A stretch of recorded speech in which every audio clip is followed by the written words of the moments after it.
FM 104.5 เมกะเฮิรตซ์รายการต่อไปเป็นรายการศึกษาธรรมนำสุขดำเนินรายการโดยพันเอกตนัสเดชะ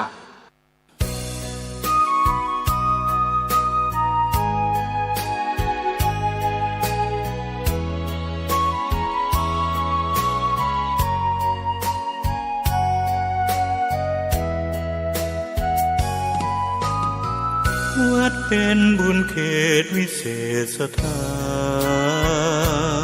นเหมือนทิพย์วิมานของหมู่ประชาสะอาดรื่นรมด้วยร่มเงาไม้ได้ร่วมศรัทธาสมเป็นศาลาแหล่งพักพิงใจเห็นพระประธานเหนือแท่นธรรมรงค์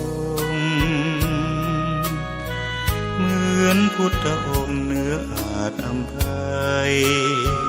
แต่ทำจุนเจืออุเพื่อเราพ้องปัดป้องปวงภั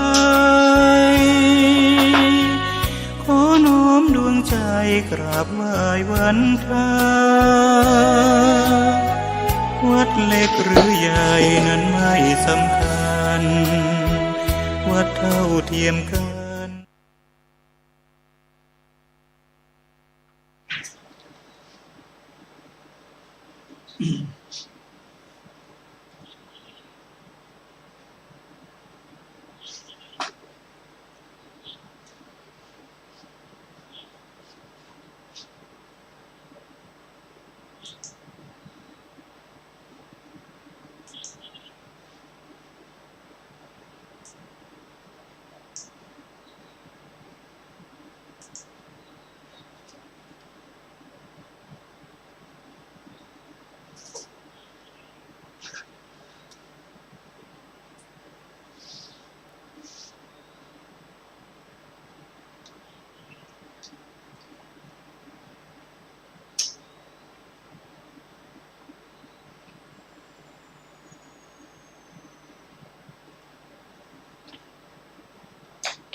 นะโมตัสสะภะคะวะโตอะระหะโตสัมมาสัมพุทธัสสะ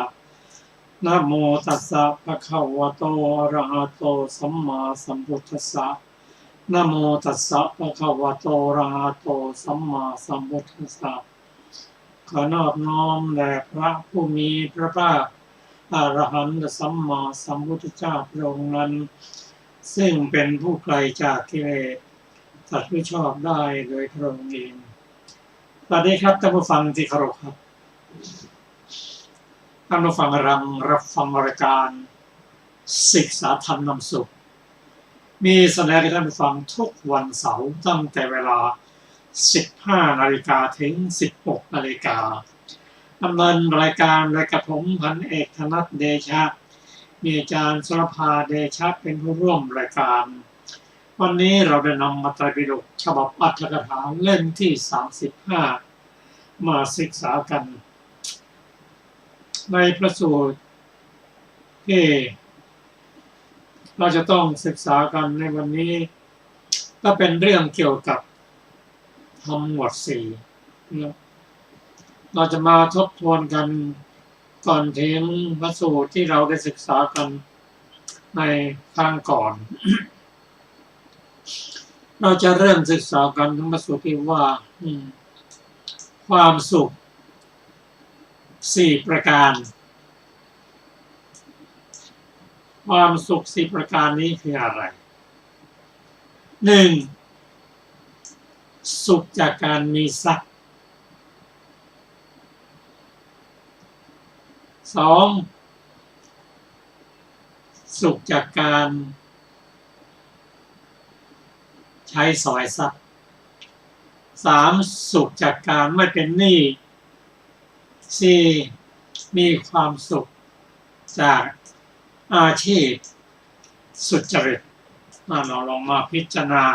กันแต่ละข้อเราจะน้อมมาปฏิบัติจำวันได้นั่นคือสุขจากการมีทรัพย์คนมีทรัพย์นั้นจะมีความสุขต้องครบ4ประการถ้ามีทรัพย์อย่างเดียวความสุขอาจจะเกิดขึ้นได้ยากหนึ่งมาดูเราเป็นคนร่ำรวยนะมีทรัพย์มีอะไรมีความสุขแต่ว่าไม่ได้ใช้สอยให้เป็นประโยชน์เลยไม่ได้เลี้ยงดูลูกมารดาบิดาบริวารต่างๆเมื่อเขาเจ็บไข้ได้ป่วยในนาคารสบายก็ไม่ได้ใช้ความสุขจากการมีทรัพย์มันลดลงไปแถมมีทรัพย์จริงใช้สอยจริงยังมีหนี้สินอยู่นะคนมีทรัพย์เนี่ยมีหนี้สินก็มีนะคนรวยกับเป็นหนี้ก็มี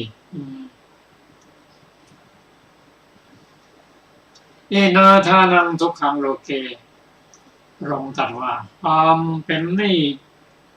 เป็นทุกข์ในโลกจะกินจะนอนเดี๋ยวคนมาทวงหนี้เองนะแสดงความร่ำรวยมีเงินมีทองคนมาทักว่าคุณยังไม่ได้ให้ดอกเบี้ยนะยังไม่ได้ใช้หนี้นะความสุขก็ลดลงประการที่3และยังประการที่4อีกก็คืออาชีพไม่สุจริตคนก็ถามมันรวยอย่างนั้นแหละแต่โกงมามั่งอะไรมั่งไม่มีความสุขคนนั้นไม่รู้คนนี้คนอื่นก็รู้ความลับมันปิดไม่ได้เพราะฉะนั้นสรุปแล้วคนที่มีความสุขนั้น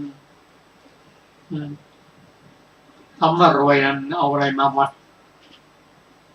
มันพออยู่พอกินก็ถือว่ามีเงินแล้วก็ได้เจ็บไข้ได้ป่วยยังดูบิดามารดาก็อาศัยเงินนั้นได้พอใช้อยู่แถมไม่เป็นหนี้เลยสุข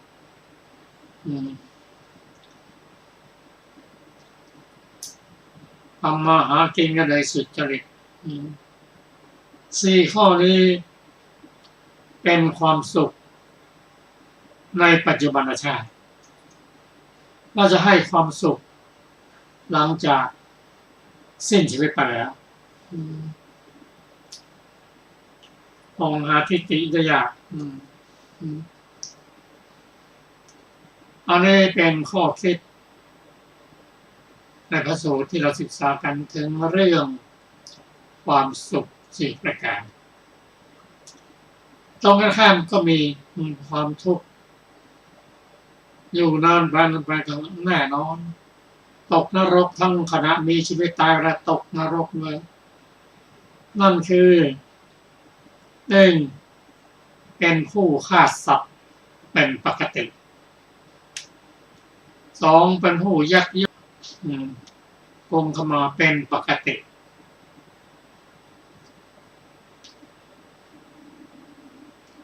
3ประพฤติผิดทางเพศเป็นปกติ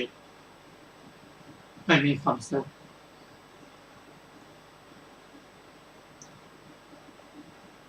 ข้อ4พูดปดเป็นปกติคำว่าเป็นปกติเป็นธรรมดาพูดอย่างนี้เขาพูดอย่างนั้นนะเขาเป็นคนฆ่าสัตว์อยู่เสมอนี่มาดูคนฆ่าสัตว์เป็นปกตินั่นนะในพระสูตรอย่างคนฆ่าสัตว์ประเภทแรกพ่อค้าขายข้อค้าฆ่าโคกินเนื้อโคขายเนื้อโคเลี้ยงลูกเลี้ยงเต้าด้วยเนื้อโคบ้านก็ใกล้อยู่วัดในกรุงสัมภาวดีนั่นแหละ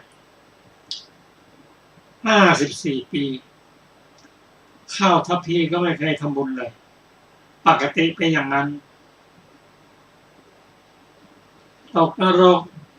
มีความทุกข์ทั้งในปัจจุบันชาติ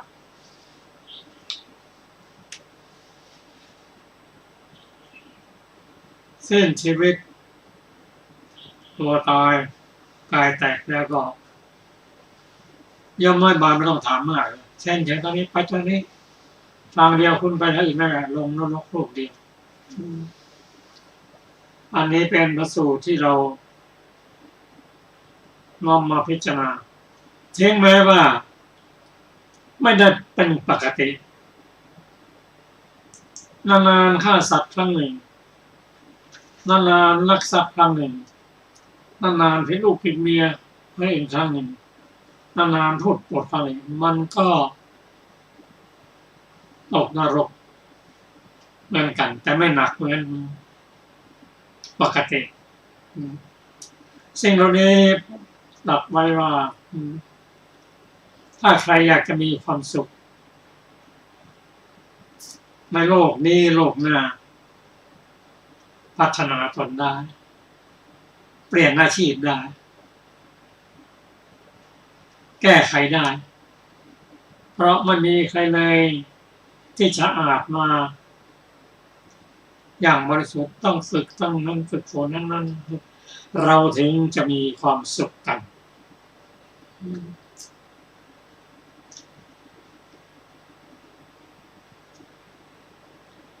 แล้วบางคนคิดว่าผมเปลี่ยนอาชีพนี้ไม่ได้ผมมีครอบครัวจะกินอะไรถ้าผมเว้นจากการฆ่าสัตว์ลักทรัพย์ประพฤติผิดทางเพศและพูดปดคนเราก็พูดปดเป็นยาวตลอดมาคิดอย่างนี้ไม่พัฒนาตนเองไม่แก้ไขตนเองปล่อยให้จมปลักอยู่นั้นความสุขจะเกิดขึ้นได้อย่างไรเรามาฟังในพระสูตรหนึ่งพระสูตรนี้กล่าวถึงความประมาณความเน้นหนักความเชื่อมั่นเชื่อถือของบุคคล4 จำพวกด้วยกันประเภทที่1นั้นรูปะประมาณหนักในรู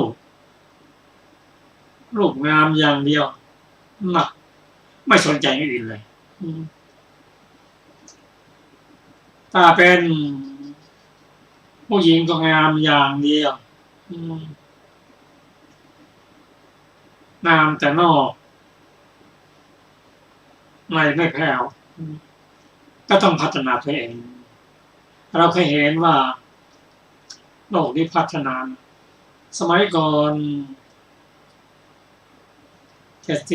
70-80 ปีก่อนนั้นคนงามอย่างเดียวประกวดนางงามได้งามอย่างเดียวที่อื่นไม่ต้องตามปัจจุบันนี้ยังมีแบบนี้คนจะเรียกคู่บางคนไม่พิจารณาอย่างอื่นเลยพิจารณารูปเดียวโอ้มันสวยเอาไว้ก่อนความฉลาดความซื่อสัตย์นั้นจะต้องเป็นองค์ประกอบแต่ความประมาณในรูปนั้นเดี๋ยวเรามาศึกษาเพิ่มเติมทีหลัง2ปรโตโคสะ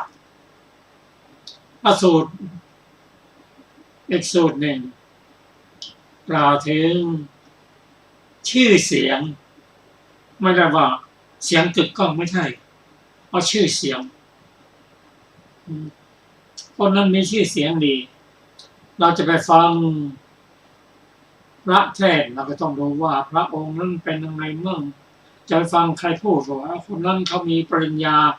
4-5 อย่างละเทนะคนไปฟังเรียกว่าประมาณในชื่อเสียง ประการที่สามนั้นลูกขับประมาณนะหนักศรัทธาในความเศร้าหมอง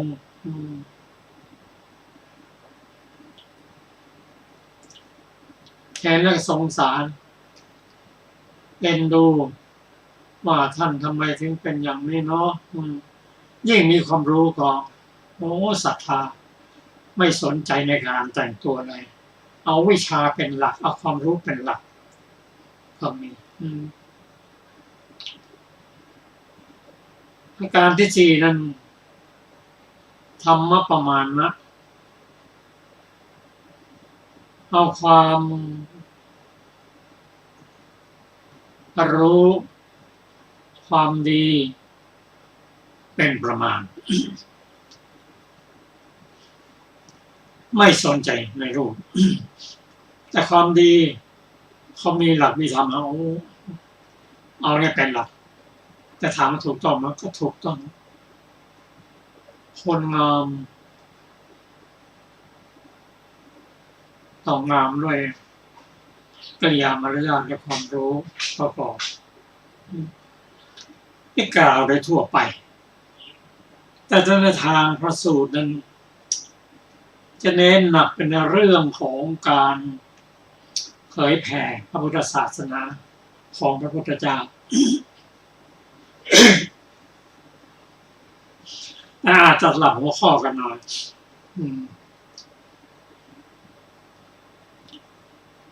ลักษณะสี่ประการนี้คือรูปร่างหน้าตาดีหนึ่งสองมีชื่อเสียงดีหนึ่งสามความเศร้าหมองหนึ่งแต่ไม่ใช่เศร้าหมองในเรื่องจิตใจนะเศร้าหมองในเรื่องเครื่องแต่งกายสี่ประมาณในธรรมทั้งสี่ข้อนี้เราพิจารณาดูแล้วพระสูตรว่าพระพุทธเจ้ามีทั้งหมดว่าพระองค์ทรงบำเพ็ญบารมีมาสี่อาสงไขยกระแสนมากับทุกสิ่งทุกอย่างไปพร้อมพูดถึงรูปร่างก่อนพัฒนามาทุกสิ่งทุกอย่างมีศีลสมาธิมีปัญญาบำเพ็ญบารมีมา30 ทัศกรรมแต่งกายกรรมปรุงแต่งกายปรุงแต่งจิตลักษณะทั้งหมดทั้งสิ้นนะที่ว่างามเหมาะสมแล้วยังเหมาะสมกับการใช้งานเป็นต้นเราจะมาดูเรื่องเหมาะสมกับการใช้งานมาเช่นข้อพระบาทของพระพุทธเจ้านั้นนะอยู่ตรงกลางเป็นจุดเป็นกลางของความเคลื่อนไหวแล้วเป็นฟันข้างเราจะเดินไปไหนก็ไม่เหน็ดเหนื่อยประการที่สองว่าเกศาของพระองค์นั้นตัดครั้งเดียวต่อไปไม่ต้องตัดแล้วคำม้วนเป็นก้นหอยแล้วไม่ยาวไม่สั้นกันเลยฟันของพระองค์นั้นเรียบเหมือนไข่มุกเศษอาหารก็จะติดกันไม่มีแปรงสีฟันสมัยนั้นก็ใช้กิ่งไม้มาทุบๆเป็นแปรงคิ้วหนังของพระองค์นั้นเรียบสนิทฝุ่นไม่ค่อยเกาะทุกสิ่งทุกอย่างสรุปแล้วเหมาะทุกสิ่งทุกอย่าง เป็นเลิศของมนุษย์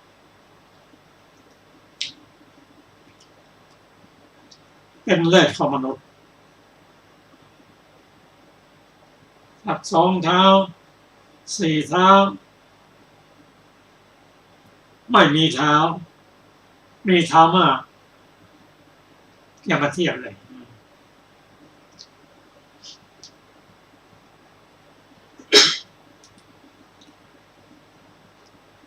ทุกสิ่งทุกอย่างพร้อมที่จะเผยแผ่พุทธศาสนามาถึงเรื่องชื่อเสียงก่อนขอโทษเรื่องรูปนะความงามความพอเหมาะของรูปนะ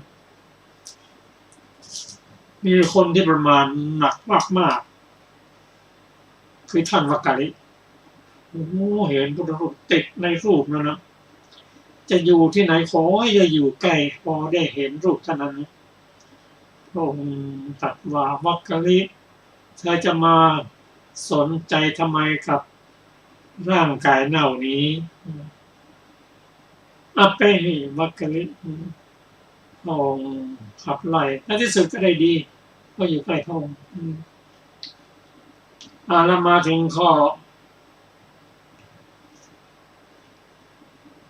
ที่สองประมาณในชื่อเสียงทุกคนที่ตั้งความปรารถนาไว้รอว่าวันไหนพระพุทธเจ้าจะอุบัติขึ้นเมื่ออุบัติขึ้นแล้วฟุ้งไปทั่วสมุทรนี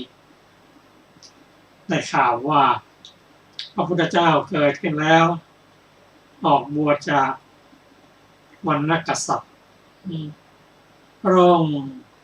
ทรงแสดงธรรมไพเราะในเบื้องต้นท่ามกลางและที่สุดธรรมของพระองค์ฟังแล้วนำไปบัติเลยย่อมพ้นจากทุกข์ได้ในที่สุดคนกำลังไหลมาฟังนักบวชนอกศาสนานานแล้วที่เนื้อเลิกสักทีทำให้นักบวชนอกศาสนานั้นลดบริวารไปอามิตรต่างๆทายทานลดลงไปแม้จะได้ยินนั่นนะยอมสละทรัพย์นะอนาถไม่ได้กัดสถีเดินทางไป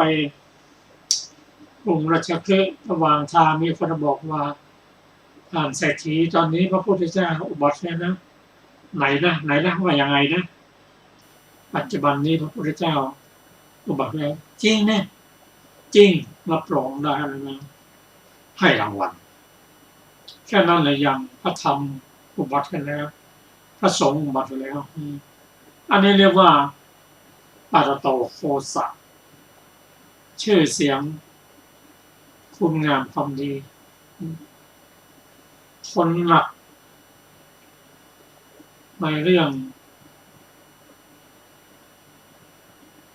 คุณงามความดีคนดีหนักในเรื่องความเศร้าหมองคนก็ไปคิดนะเห็นพระองค์เกิดศรัทธาดูสิพระพุทธเจ้าห่มจีวรปอนขาดปักนุ่นปักนี่องค์ทำได้ยังไงตอนที่เป็นกษัตริย์นั้นนะผ้าที่พระองค์ใช้นั้นมาจากแป้งกาสีแล้วก็ละเอียดเบาหน้าร้อนก็ห่มเย็นหน้าหนาวก็อบอุ่นทำยังไงใช้อย่างนี้เกิดความศรัทธาเพราะความสมองพระองค์ทรงบาทเป็นสงสารดูบาทของพระองค์ทำมาจากแผ่นศิลาทำมาจากแสกไม้เมืองมาทำให้เป็นภาชนะพระองค์ทำได้ยังไงตอนพระองค์เป็นเจ้าชายนั้นภาชนะทองคำมาถึงอาหารก็เช่นเดียวกันไม่ใช่สมัยอาหารอย่างนี้มาถึงที่ประทับที่นอนก็เหมือนกันอยู่ในปราสาทราชวังหน้าร้อนปราสาทหลังหนึ่งหน้าหนาวหน้าฝนมีความสุขพระองค์ยอมสละความสุขส่วนพระองค์มาเพื่อศึกษาเป็นพระเจ้าเพื่อพ้นจากทุกข์ได้นำมาสั่งสอนหาไม่ได้แล้วเกิดศรัทธายิ่งมาฟังธรรมของพระองค์แสดงธรรมไพเราะในเบื้องต้นท่ามกลางและที่สุดถูกต้อง ต้องอัตถะต้องพยัญชนะฟังแล้วเกิดศรัทธาฟังแล้วอยากจะปฏิบัติตามครับหมดสิ่งเหล่านี้คุณงามความดียกให้พระพุทธเจ้าทั้ง4 ข้อและคนที่ประมาณในทั้ง4 ข้อนะได้ดีทุกคนเข้าใกล้พระองค์นั้นก็พ้นจากทุกข์แล้วแล้วเลิกถึงพระองค์ก็พ้นจากอบายแล้วคนหลั่งไหลมานับถือพระพุทธศาสนามากขึ้นแม้ในปัจจุบันนี้ยังมีผลมากมายบางคนปรารถนาอย่างยิ่งแต่ติดในประเพณีมาอะไรไม่ได้คนที่มีฉลาดมีความรู้ก็สลัดตัวออกมาพบพระพุทธเจ้าพบพระพุทธศาสนาท่านผู้ฟังที่เคารพครับรายการศึกษาธรรมนำสุขนั้นจะมีธรรมะอีกมากมายที่จะพร้อมจะมอบกับท่านขอเชิญอาจารย์สุรภาค่ะสวัสดีค่ะท่านผู้ฟังที่เคารพทุกท่าน สูตรต่อไปที่เราจะได้ศึกษาชื่อว่าสราคสูตรว่าด้วยบุคคล4 จำพวกดูก่อนภิกษุทั้งหลายบุคคล4 จำพวกนี้มีปรากฏอยู่ในโลกบุคคล4 จำพวกคือใครคือ 1. สราโคบุคคลมีราคะ 2. สะโทโสบุคคลมีโทสะ 3. สโมหะบุคคลมีโมหะ 4. สมาโนบุคคลมีมานะภิกษุทั้งหลายนี้แลบุคคล4 จำพวกมีปรากฏอยู่ในโลกบุคคลผู้กำหนัดเล่าในอารมณ์ที่ชวนกำหนัดทั้งหลายเพลิดเพลินยินดีในปิยรูปคือสิ่งที่น่าครักใคร่เป็นคนซามถูกโมหะผูกไว้แล้วนะคะยิ่งเพิ่มเครื่องผูกพันอื่นๆขึ้นคนเขลาทำอกุศลกรรมที่เกิดเพราะราคะบ้างเกิดเพราะโทสะบ้าง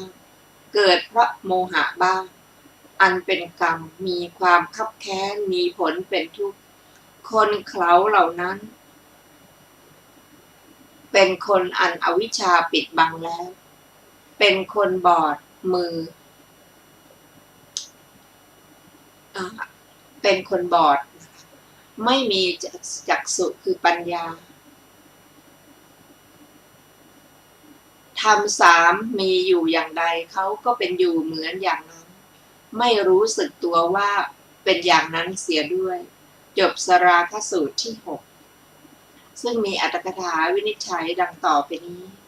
บทว่าโมหชังวาปิอวิทสุความว่าคนเขลาคือมิใช่บัณฑิตทำอกุศลกรรมที่เกิดเพราะโมหะบ้างบทว่าสวิคาตังคือเป็นไปกับทุกข์บทว่าทุกขุทระยังคือเพิ่มทุกข์ให้ต่อไปบทว่าอจักขุกาคือเว้นจากปัญญาจักษุบทว่ายถาธรรมาตถาสันตาความว่าธรรมมีราคะเป็นต้นตั้งอยู่อย่างใดคนเขลาเหล่านั้นก็มีสภาพเป็นอย่างนั้นบทว่านะตัดเสวันติมันจเรมันยะเรนะคะความว่าเขาย่อมไม่สำคัญย่อมไม่รู้สึกว่าเราเป็นอย่างนั้นมีสภาพอย่างนั้นเสียด้วยทั้งในพระสูตรนี้ทั้งในพระคาถาตรัสวัตตะอย่างเดียวก็จบอรรถกถาของสราคะสูตรที่6สูตรที่7ชื่อว่าอหิสูตรว่าด้วยแผ่เมตตาจิตไปถึงตระกูลพระยางูสมัยหนึ่งพระผู้มีพระภาคเจ้าประทับอยู่ณวิหารเชตวันอารามของอนาถบิณฑิกะคฤหบดีกรุงสาวัตถีก็แลสมัยนั้นภิกษุรูปหนึ่งถูกงูกัดตายในกรุงสาวัตถีลำดับนั้นแลภิกษุทั้งหลายภิกษุหลายรูปเข้าไปเฝ้าพระผู้มีพระภาคเจ้าครั้นเข้าไปถึงแล้วถวายอภิวาทพระผู้มีพระภาคเจ้าแล้วนั่งลงณที่สมควรแห่งส่วนหนึ่งภิกษุเหล่านั้น นั่งในที่สมควรส่วนหนึ่งแล้วกราบทูลพระผู้มีพระภาคเจ้าว่าข้าแต่พระองค์ผู้เจริญภิกษุรูปหนึ่งถูกงูกัดทำกาละแล้วในกรุงสาวัตถีพระองค์ตรัสว่าดูก่อนภิกษุทั้งหลายภิกษุรูปนั้นไม่ได้แผ่เมตตาจิตไปถึงตระกูลพญางูทั้งสี่เป็นแน่เพราะถ้าภิกษุนั้นพึงแผ่เมตตาถึงตระกูลพญางูทั้งสี่ไซภิกษุนั้นก็ไม่พึงถูกงูกัดตายเลยตระกูลพญางูทั้งสี่คืออะไรบ้างคือตระกูลพญางูชื่อวิรูปักขะตระกูลพญางูชื่อเอราปะทะตระกูลพญางูชื่อฉัพพยาปุตตะตระกูลพญางูชื่อกันหาโคตมกะภิกษุทั้งหลายภิกษุนั้นไม่ได้แผ่เมตตาจิตไปถึงตระกูลพญางูทั้งสี่เป็นแน่เพราะถ้าภิกษุนั้นพึงแผ่เมตตาจิตไปยังตระกูลพญางูทั้งสี่นี้ไซภิกษุนั้นก็ไม่พึงถูกงูกัดตายเลยภิกษุทั้งหลายเราอนุญาตให้ภิกษุแผ่เมตตาจิตไปถึงตระกูลพญางูทั้งสี่นี้เพื่อคุ้มตนเพื่อรักษาตนเพื่อป้องกันตนพระคาถาความเป็นมิตรของเราจงมีกับงูตระกูลวิรูปักขะทั้งหลายความเป็นมิตรของเราจงมีกับตระกูลงูนะคะตระกูลเอราปะทะทั้งหลายความเป็นมิตรของเราจงมีกับงูตระกูลฉัพพยาปุตตะทั้งหลายความเป็นมิตรของเราจงมีกับงูตระกูลกันหาโคตมกะทั้งหลายความเป็นมิตรของเราจงมีกับสัตว์ไม่มีเท้าทั้งหลายความเป็นมิตรของเราจงมีกับสัตว์สองเท้าทั้งหลายความเป็นมิตรของเราจงมีกับสัตว์สี่เท้าทั้งหลายความเป็นมิตรของเราจงมีกับสัตว์มีเท้ามากทั้งหลายขอสัตว์ไม่มีเท้าอย่าเบียดเบียนเราสัตว์สองเท้าก็อย่าเบียดเบียนเราสัตว์สี่เท้าก็อย่าเบียดเบียนเราสัตว์มีเท้ามากก็อย่าเบียดเบียนเราขอสัตว์ทั้งปวงผู้มีลมหายใจทั้งสิ้นและผู้เกิดแล้วทั้งหมดสิ้นเชิงจงประสบแต่ความเจริญทุกผู้เถิดอย่าได้รับโทษลามกอะไรเลยพระพุทธเจ้าทรงพระคุณสุดที่จะประมาณพระธรรมทรงพระคุณสุดที่จะประมาณพระสงฆ์ทรงพระคุณสุดที่จะประมาณสัตว์เสือกคลานทั้งหลายมีประมาณคืองูแมลงป่องตะขาบแมงมุมตุ๊กแกหนูการรักษาเราได้ทำแล้วการป้องกันเราได้ทำแล้วขอสัตว์ทั้งหลายจงหลีกไป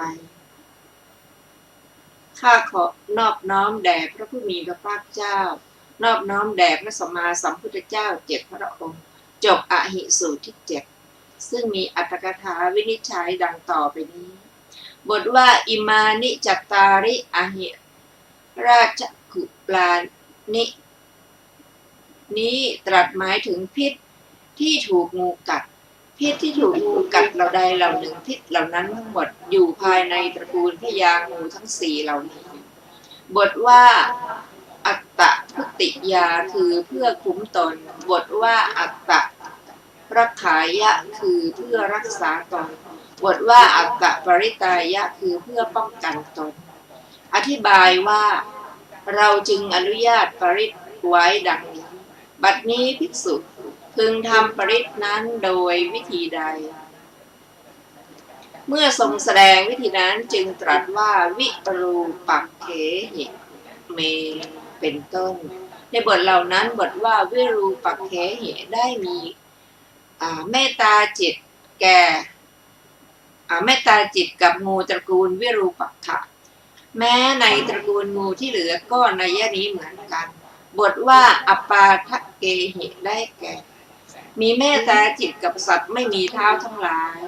แม้ในสัตว์ที่เหลือก็มีนัยนี้เหมือนกันบทว่าสเพสัตตาความว่าก่อนแต่นี้ภิกษุกล่าวเมตตาเจาะจงด้วยฐานะประมาณเท่านี้แล้วบัดนี้จึงเริ่มคำนี้เพื่อกล่าวเมตตาไม่เจาะจงในบทเหล่านั้นคำว่าสัตว์ ปานะพูดเหล่านี้ทั้งหมดเป็นคำกล่าวถึงบุคคลเท่านั้นบทว่าพัทรานิปัสสันตุความว่าปัสสันตุความว่าจงเห็นแต่อารมณ์ที่เจริญใจเธอบทว่ามากันจิปาปะนาขมาความว่าสัตว์อะไรอย่าประสบสิ่งอันเป็นบาปลามกเลยในบทว่าอัปปมาโนพุทโธนี้พึงทราบพุทธคุณว่าพุทโธแท้จริงพุทธคุณเหล่านั้นชื่อว่าสุดที่จะประมาณได้แม้ในสองบทที่เหลือก็นัยยะนี้แลบทว่าประมาณวันตานิได้แก่ประกอบแล้วด้วยประมาณแห่งพระคุณบทว่าอุณนาพีได้แก่แมงมุมมีขนที่ท้องบทว่าสารภูได้แก่ตุ๊กแกในเรือนบทว่ากตาเมรักขากตาเมปริตาความว่าการรักษาการป้องกันข้าพเจ้าได้ทำแล้วแก่ชนประมาณเท่านี้บทว่าปฏิกรรมปักติกะมันตุภูตานิความว่าสัตว์ทั้งหลายแม้ทั้งหมดอันข้าพเจ้าทำการป้องกันแล้วจงหลีกไปเสียอธิบายว่าอย่าเบียดเบียนข้าพเจ้าเลยดังนี้จบอรรถกถาของอหิสูตรที่ 7ต่อไปเป็นสูตรที่ 8ชื่อว่าเทวทัตตสูตรว่าด้วยเรื่องพระเทวทัตสมัยหนึ่งพระผู้มีพระภาคเจ้าประทับอยู่ที่ภูเขาคิชกูฏพระนครราชคฤห์เมื่อพระเทวทัตหลีกไปแล้วไม่ช้าก็ตรัสเรียกภิกษุทั้งหลายในที่นั้นมามีพระพุทธดำรัสถึงพระเทวทัตว่าภิกษุทั้งหลายลาภสักการะและความสรรเสริญเกิดมีแก่เทวทัตเพื่อทำลายล้างตนลาภสักการะและความสรรเสริญเกิดมีแก่เทวทัตเพื่อความพินาศของตนเอง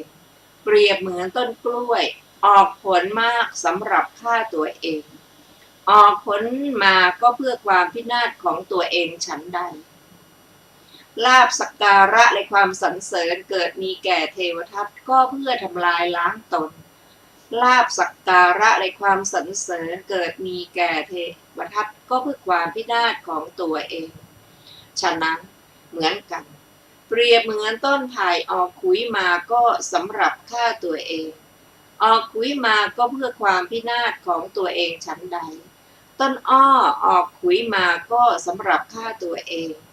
ออกขุยมาก็เพื่อความพินาศของตัวเองฉันใดแม่ม้าอัสดรตั้งครรภ์ก็สำหรับฆ่าตัวเองตั้งครรภ์ก็เพื่อความพินาศของตัวเองฉันใด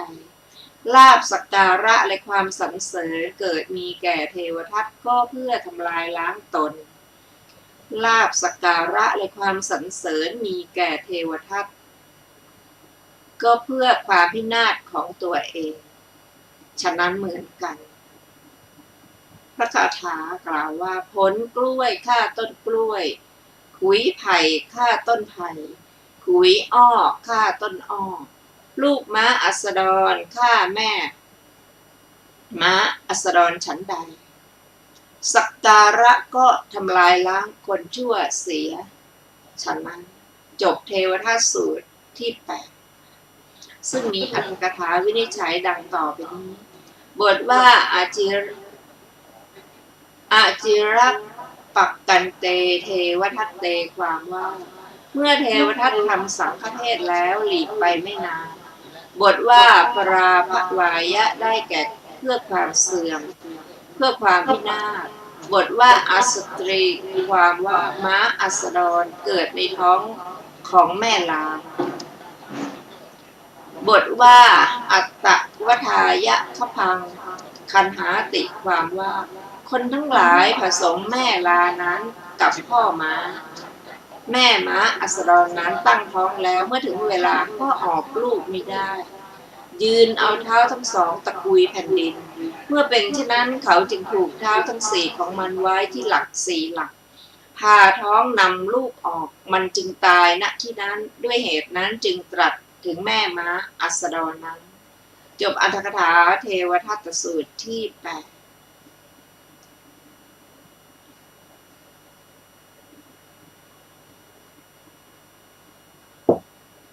ต่อไปเป็นประธานสูตรว่าด้วยความเพียรสี่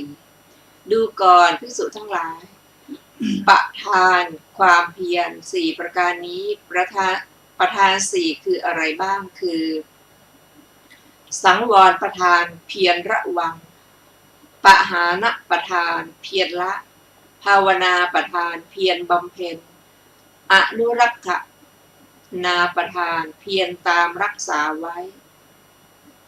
ก็สังวรประธานเป็นไฉนภิกษุในพระธรรมวินัยนี้ย่อมยังฉันทะให้เกิดพยายามทำความเพียรประคองจิตตั้งใจไว้เพื่อยังอกุศลบาปธรรมที่ยังไม่เกิดมิให้เกิดขึ้นนี้เรียกว่าสังวรประธานปหานะประธานเป็นไฉนภิกษุในพระธรรมวินัยนี้ย่อมยังฉันทะให้เกิดพยายามทำความเพียรประคองจิตตั้งใจไว้เพื่อละอกุศลบาปธรรมที่เกิดแล้วนี้เรียกว่าปหานะประธานภาวนาประธานเป็นไฉนภิกษุในพระธรรมวินัยนี้ย่อมยังฉันทะให้เกิดพยายามทำความเพียรประคองจิตตั้งใจไว้เพื่อยังกุศลธรรมที่ยังไม่เกิดให้เกิดขึ้นนี้เรียกว่าภาวนาประธานอนุรักษนาประธานเป็นไฉนภิกษุในพระธรรมวินัยนี้ย่อมยังฉันทะให้เกิด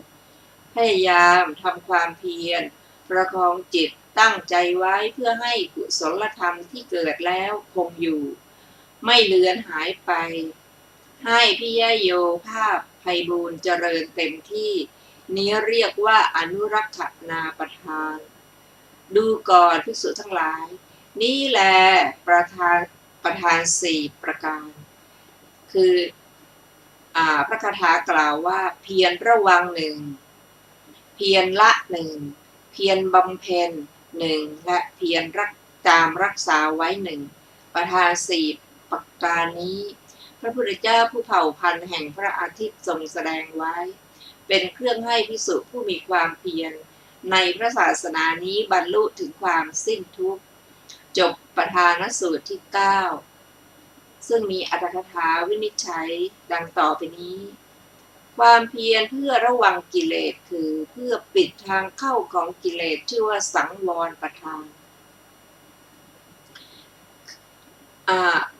คือเพียรระวังเพียรละคือปหานะประธานเพียรละเพียรเพื่อเจริญกุศลธรรม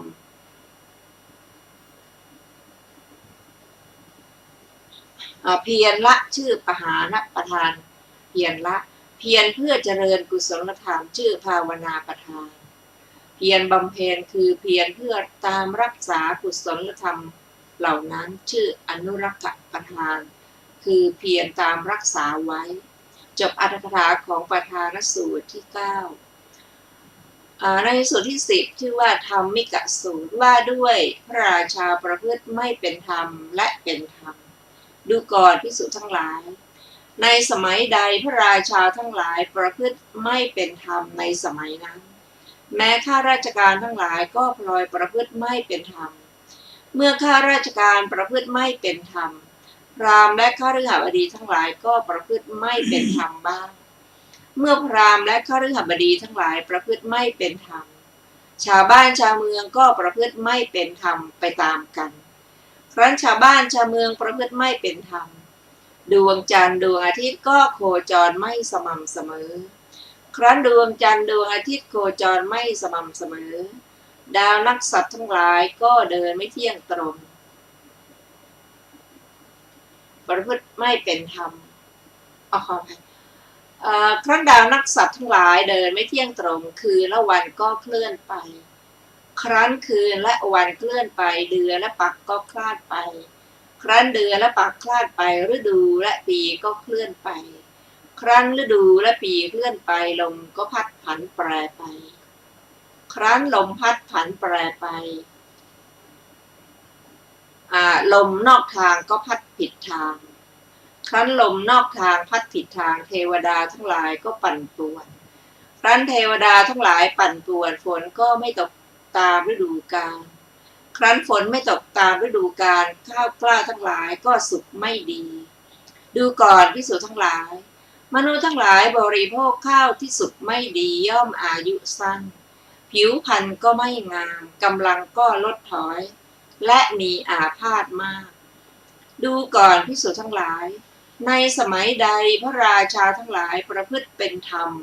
ในสมัยนั้นแม้ข้าราชการทั้งหลายก็ประพฤติเป็นธรรมไปด้วยเมื่อข้าราชการ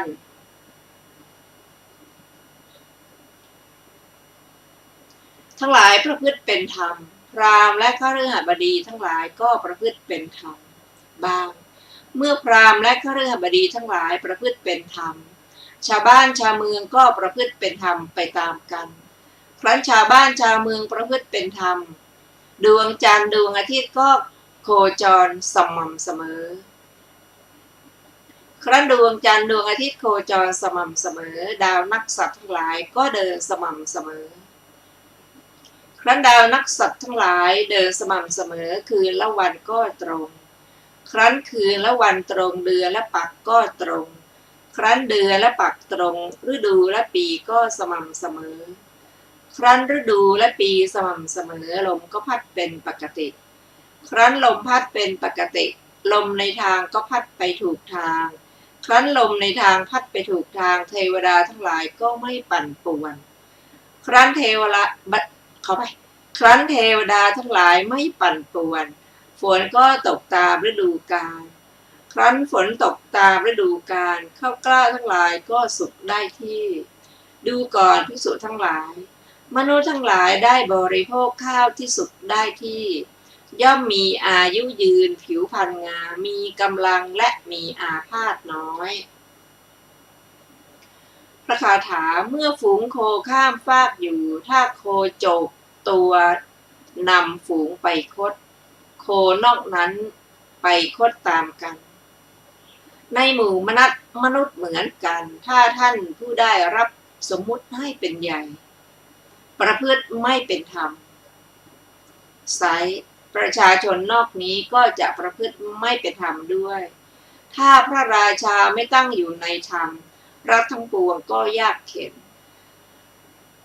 เมื่อฝูงโคข้ามฟากอยู่ถ้าโคจกตัวนำฝูงไปตรงโคนอกนั้นก็ไปตรงตามกันในหมู่มนุษย์ก็เหมือนกันถ้าท่านผู้ได้รับสมมุติให้เป็นใหญ่ประพฤติเป็นธรรมไซประชาชนนอกนี้ย่อมประพฤติเป็นธรรมด้วยถ้าพระราชาเป็นผู้ตั้งอยู่ในธรรมรัฐทั้งปวงก็อยู่เป็นสุขจบธรรมิกสูตรที่10และจบปัตตกรรมวรรคที่2อรรถกถาของธรรมิกสูตรมีวินิจฉัยดังต่อไปนี้บทว่าอธรรมิกาโหนติความว่าพระราชาทั้งหลายประพฤติไม่เป็นธรรมโดยไม่เก็บส่วน10 ส่วนและไม่ลงโทษตามสมควรแก่ความผิดซึ่งพระราชาเก่าก่อนทรงตั้งไว้แล้วเก็บส่วนเกินพิกัดและลงโทษเกินกำหนดบทว่าราชยุตตาได้แก่พนักงานเจ้าหน้าที่ผู้ทำราชการอยู่ในชนบทของพระราชาบทว่าพราหมณคหปฏิกาได้แก่พราหมณ์และข้าฤหับดีทั้งหลายผู้อยู่ภายในเมืองบทว่าเนคมชานปทาได้แก่ชาวนิคมและชาวชนบทบทว่าวิสมังความว่าลมก็ผันแปรไปไม่ถูกตามฤดูบทว่าวิสมาความว่าลมพัดไม่สม่ำเสมอพัดแรงเกินไปบ้างพัดอ่อนเกินไปบ้างบทว่าอปัญชสาได้แก่ลมนอกทางพัดออกนอกทางไปบทว่าเทวดาปริกุปิตาภวันติความว่าด้วยว่าเมื่อลมพัดนอกทางพัดไม่สม่ำเสมอต้นไม้ทั้งหลายก็หักวิมานก็พังทลายเพราะฉะนั้นพวกเทวดาก็ปั่นป่วน เทวดาเหล่านั้นจึงไม่ยอมให้ฝนตกตามฤดูกาลด้วยเหตุนั้นจึงตรัสว่าฝนก็ไม่ตกตามฤดูกาลบทว่าวิสมะปากีนิสัตสานิภวันติความว่าข้าวกล้าทั้งหลายก็สุกไม่เสมอกันอย่างนี้คือในที่แห่งหนึ่งตั้งท้องในที่แห่งหนึ่งเกิดน้ำนมแต่ที่แห่งหนึ่งแก่ดังนี้บทว่าสมังนักขตานิตารกะรูปานิปริวัตันติความว่าดาวนักษัตริย์ทั้งหลายย่อมหมุนเวียนสม่ำเสมอเหมือนวันเพ็ญได้นักษัตริย์นั้นในเดือนนั้นเรียกว่าวันเพ็ญเดือน12ได้นักษัตริย์ในเดือน12เท่านั้นวันเพ็ญเดือนอ้ายได้นักษัตริย์ในเดือนอ้ายเท่านั้นฉะนั้นบทว่าสมังวาตาวายันติความว่าลมทั้งหลายไม่ใช่พัดไม่สม่ำเสมอพัดในฤดูกาลเท่านั้นย่อมพัดในฤดูอันเหมาะแก่ชนบทเหล่านั้นอย่างนี้คือลมเหนือพัด6 เดือนลมใต้พัด6 เดือนบทว่าสมาความว่าลมพัดสม่ำเสมอไม่แรงเกินไปไม่อ่อนเกินไปบทว่าปัญชสาได้แก่ลมที่พัดในทางย่อมพัดตามทางนั่นเองหาใช่พัดโดยมิใช่ทางไม่บทว่าชิมหังคัจจติความแปลว่าเดินไปคดคือย่อมถือเอาแต่ที่มิใช่ทางไม่ใช่ท่านะคะ